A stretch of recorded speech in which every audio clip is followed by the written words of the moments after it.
아름다운 퇴폐미 장착하고 집착 쩔어주시는 남주들이 등장하는 현노를 소개할까 합니다. 네이버 시리즈 출간작 러브 어페어입니다. 무질서한 집안의 유전자로 인해 3살 차이 나는 개망나니 약쟁이 고모를 둔 남주 서문도는 그날도 고모 서유라가 약에 취해 젊은 남자아이 2명의 시체를 구경하는 환장 파티에 그 뒷수습을 하러 현장에 오게 됩니다. 사건으로 무마하며 서유라를 집안에 감금하고 개인 트레이너를 고용하게 되고 그 자리에 발레를 전공한 여주 선우가 지원해서 들어오게 되죠. 성격 더럽고 차가운 서유라의 갖은 모욕을 참아내며 여주는 호시탐탐 남주의 서재를 뒤져 자신이 찾는 물건을 얻으려고 남주의 침실로, 그것도 남주와 밤을 보내지만 서문도의 성격은 결코 호락호락하지 않아요. 여주는 목적을 위해 죽을 힘을 다해 남주에게 다가가려 하고 남주는 웃기네로 시작해 어느새 그녀의 거짓된 마음을 진심으로 받아들이게 됩니다. 전 무엇보다도 남주의 심리 묘사가 너무 좋았어요. 순수하게 생긴 꽃인 줄 알았지만 독충이었다는 것을 알게 된 남주의 반격도 신선했지만 그녀를 마음에서 떼어내려고 피를 토해내는 섬세한 심리가 너무 와닿더라고요. 남주에게 접근한 여주의 정체가 서서히 드러나는 긴장감 또한 재미있었어요. 창백한 손의 온기입니다. 무속인의 길을 받아들인 엄마와 그 엄마를 탓하는 무능력한 아빠를 둔 여주는 변두리 고등학교로 전학을 오게 됩니다. 그 반에 잘나기로 유명한 반장인 남주의 관심을 받으며 학교에서 유명해지지만 여주는 결코 그 상황이 달갑지만은 않아요. 자신의 곁에 있는 모든 사람은 불행해진다고 생각하는 여주는 반장인 제하의 끈질긴 관심과 애정을 받으며 서서히 마음의 문을 열고 희망을 가지려던 그때 그녀의 아빠와 남주의 동생 사이에 갈등이 생기며 새벽 기차역에서 도망치듯 떠나는 여주를 남주가 목 놓아 부르며 이들의 관계는 끊어지고 맙니다.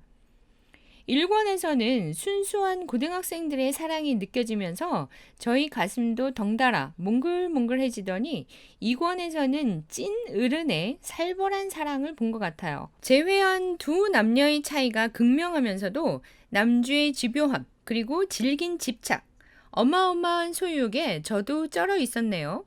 정말 재밌어요. 진짜. 도버맨입니다.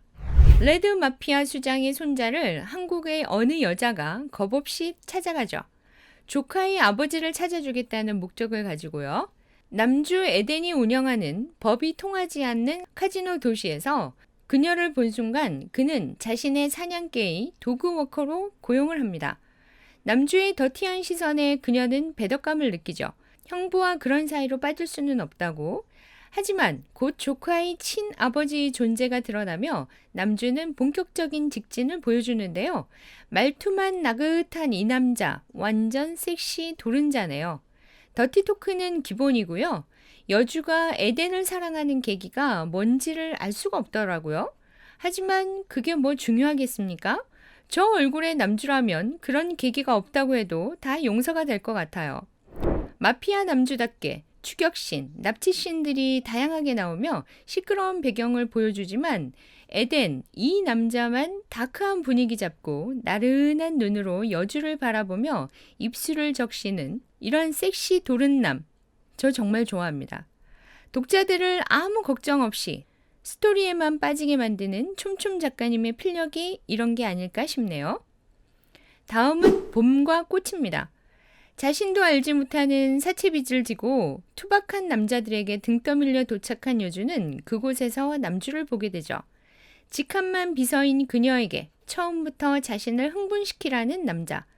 그저 부르면 가고 부르면 오고 부르면 자야 하는 여자의 참담하고 담담한 어조로 써나가는 이 소설은 그냥 막 쓰여진 사채업자와 가련한 여자를 그렸나 보다 하고 입덕하려고 했거든요.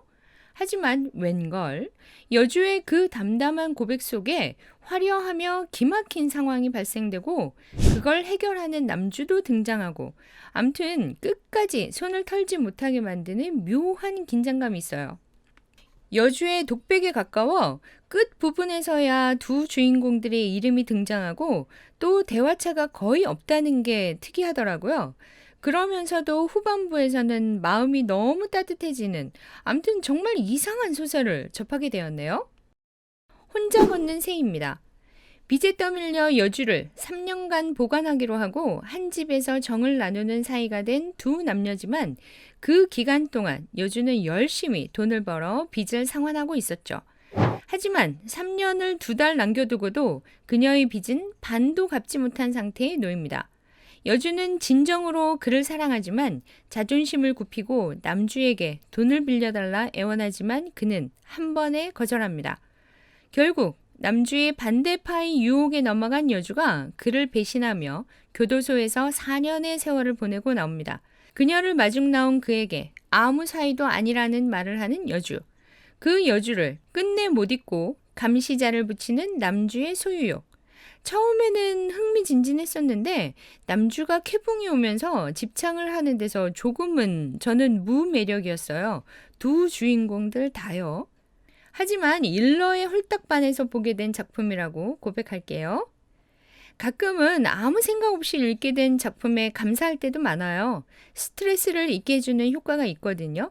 역시 현대로설은 그 몫을 톡톡히 하는 것 같아요. 현대물도 자주 올릴게요. 좋아요, 구독 잊지 마세요.